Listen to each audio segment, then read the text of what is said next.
Salam, selamat malam semuanya. Saya hari ini akan menjelaskan tentang bab kami, yaitu bab pembawa damai sejahtera.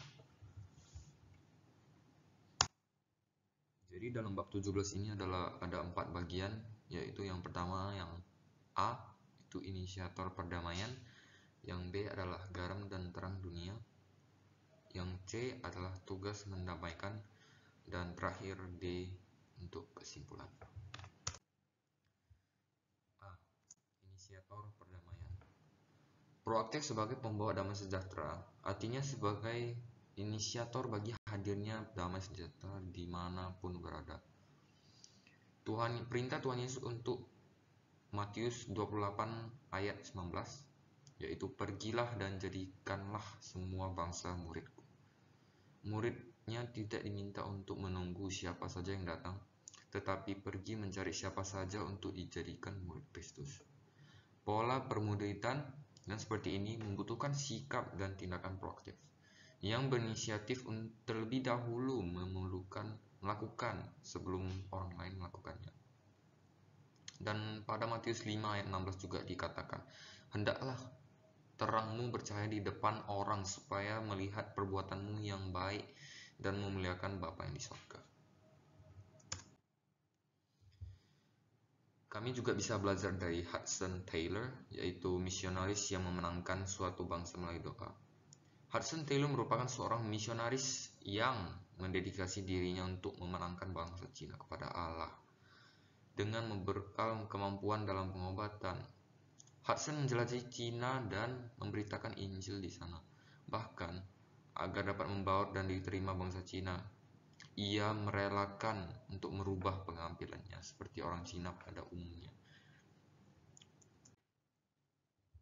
Yang kedua adalah garam dan terang dunia.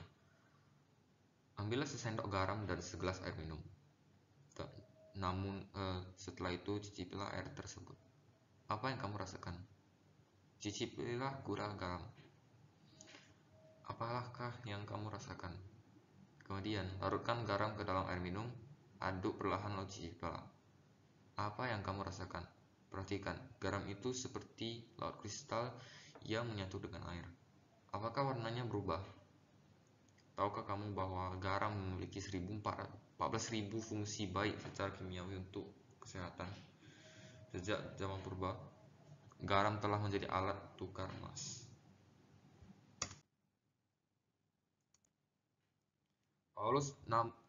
Sehabis itu Paulus berbicara tentang terang dalam Efesus 5 ayat 8. Memang dahulu kamu adalah kegelapan, tetapi sekarang kamu adalah terang di dalam Tuhan. Identitas orang percaya sebagai terang dunia mengandung makna. Yang pertama, A, memiliki pola hidup yang lebih etis, bermoral, dan menyenangkan. Yang kedua adalah menerangi semua tempat. Yang C adalah menjadi panduan. Dan untuk contohnya, teladan dalam hal kebenaran untuk meniadakan kejahatan dan penunjuk arah agar tidak tersesat. Tuhan Yesus mengingatkan juga, demikianlah hendaknya terangmu bercahaya di depan orang, supaya mereka melihat perbuatanmu yang baik dan memuliakan Bapamu yang di surga. Ini ada di ayat Matius 5 ayat 16. Yang C, tugas mendamaikan. Hidup tidak berdamai merupakan sebuah hal yang merugikan karena selain tidak menyenangkan, peristiwa itu juga menghalangi pengampunan dari Tuhan.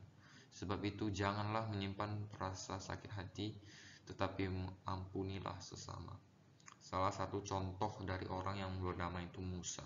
Pada saat dia memimpin bangsa Israel, melalui Musa juga bertanggung jawab untuk mendamaikan orang-orang. Maka ia juga belajar untuk mendamai dengan dirinya sendiri dan juga Tuhan melalui anak tunggalnya dengan pertolongan Roh Kudus.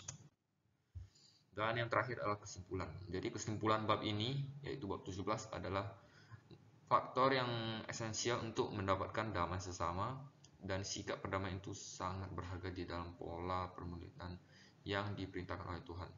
Selanjutnya, Tuhan juga mengajarkan untuk kami bahwa kita tidak bisa menyembuhkan semuanya yang benar, melihat dari sisi di mana semua orang memuliakan Bapa yang di surga. Untuk bentuk garam dan terang dunia, yaitu adalah Tuhan yang membujuk kita untuk menjadi garam dan terang dunia yang bisa dicurahkan dari kesucian hati. Kemudian kita harus hidup bersama dengan ketulusan agar memberi pengaruh baik untuk orang lain dan memberi sikap adil seperti tidak memilih-milih teman. Sekian dari